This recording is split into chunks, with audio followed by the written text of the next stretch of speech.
সবাইকে ধন্যবাদ আমার আবার খবরের দিকে লক্ষ্য রাখার জন্য। রাত পেরোলেই কালকে বড়দিন, যদিও সেটা ক্যালেন্ডারের পাতায়, কিন্তু ভূগোলের দিনের সময় বা রাত্রির সময় অনুযায়ী কিন্তু কালকে কখনোই বড়দিন নয়, প্রায় বলতে পারেন ছোট দিন।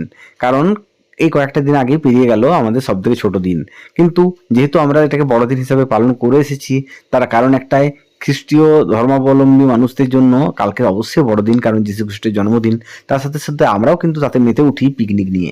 তাই এই পিকনিকের দিন বা কালকে 25শে ডিসেম্বর কেমন থাকবে আমাদের পার্শ্ববর্তী এলাকার আবহাওয়া, সে নিয়ে কিন্তু তাড়াতাড়ি বলতে এলাম আপনাদের কাছে। চলুন শুরু করি আগামীকাল কেমন থাকবে আমাদের পার্শ্ববর্তী এলাকার আবহাওয়া। কিন্তু তার আগে বলি, আজকে কিন্তু যেমন বলেছিলাম বিক্ষিপ্তভাবে বৃষ্টি হবে, কোনো কোনো এলাকায় কিন্তু বৃষ্টি হয়েছে বিকেলের পর।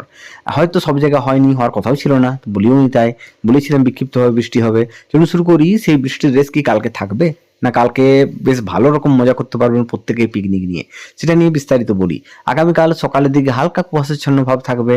যত বেলা বাড়বে আকাশ একদম পরিষ্কার হবে বলবো না, কিন্তু হালকা ধোঁয়াশা ভাব থাকবে। তার সাথে সাথে রোদ কিন্তু বেশ ভালো রকমই থাকবে, বা সূর্যের আলো কিন্তু ভালো রকমই পাবো আমরা, এটুকু বলতে পারি। ফলে কালকে কিন্তু চুটিয়ে মজা করতে পারবেন পিকনিকে যারা যাবেন বাইরে, কারণ বৃষ্টির কোনো সম্ভাবনা নেই কালকে সারাটা দিন।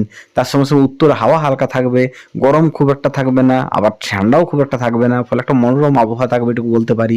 কারণ ঠান্ডার যে কড়া ঠান্ডা বা বেশ কনকনে ঠান্ডা যেটা পড়েছিল, সেটা কিন্তু প্রায় উধাও পুরো দক্ষিণবঙ্গ জুড়েই, এবং তার রেস কিন্তু কালকেও বিরাজ করবে, এটুকু বলতে পারি পুরো দক্ষিণবঙ্গে।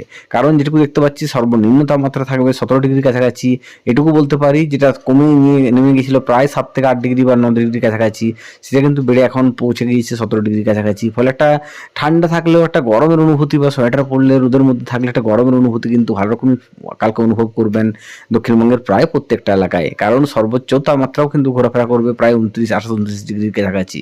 ফলে একটা গরমের অনুভূতি, বা সোয়েটার পরলে বা কোট পরলে আপনার সূর্যের আলোতে থাকলে পিকনিকের দিন একটু গরমের অনুভূতি কিন্তু কালকে মালুম হবে, এটুকু বলতে পারি পুরো দক্ষিণবঙ্গের আকাশে। তবে বৃষ্টির কোনো সম্ভাবনা নেই কালকে, এটুকু বলতে পারি। ফলে মজা করুন চুটিয়ে, যারা অন্তত পিকনিকে যাচ্ছেন, যদিও আমি যাচ্ছি না, কিন্তু যারা পিকনিকে যাচ্ছেন তারা মজা করুন কালকের দিনটা। চলুন শুরু করি আগামী কয়েকটা দিন কেমন থাকবে, কারণ এই কয়েকটা দিন কিন্তু সবাই ব্যস্ত থাকে পিকনিক নিয়ে। আগামী কয়েকটা দিন অর্থাৎ যেটুকু দেখতে পাচ্ছি 26 তারিখ, 27 তারিখ, 28 তারিখ, 29 তারিখ, অর্থাৎ বৃহস্পতি, শুক্র, শনি, রবি, সোম, এই বছরটা অর্থাৎ বছরের একদম শেষ প্রান্ত পর্যন্ত কিন্তু আবহাওয়া মোটের উপর প্রায় একই রকমই থাকবে। ঠান্ডা খুব একটা থাকবে না অন্তত 30-31 তারিখ পর্যন্ত, কিন্তু বৃষ্টির সম্ভাবনাও কিন্তু আপাতত নেই আমাদের দক্ষিণবঙ্গে। আবার গরম যে খুব থাকবে সেটাও নয়, কারণ নাতিশীতোষ্ণ আবহাওয়া থাকবে, এটুকু বলতে পারি পুরো দক্ষিণবঙ্গে আগামী অন্তত 5-6 দিন। ফলে যারা পিকনিকে যাচ্ছেন তারা চুটিয়ে মজা করতে পারবেন, কিন্তু ভাববেন না শীত চলে গেল, কারণ ভালো রকম শীত বা কনকনে শীত কিন্তু আসতে চলেছে আগামী কয়েকটা দিনের মধ্যে।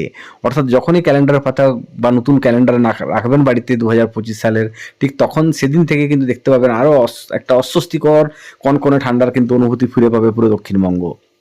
ফলে আবার কিন্তু ঠান্ডা পড়তে চলেছে বছরের প্রথম দিন থেকে। আজকের মধ্যে চললাম, সবাই চুটিয়ে মজা করুন কালকে, তবে সাবধানে, আপনার আনন্দ যেমন অন্য কারো ক্ষতি না করে।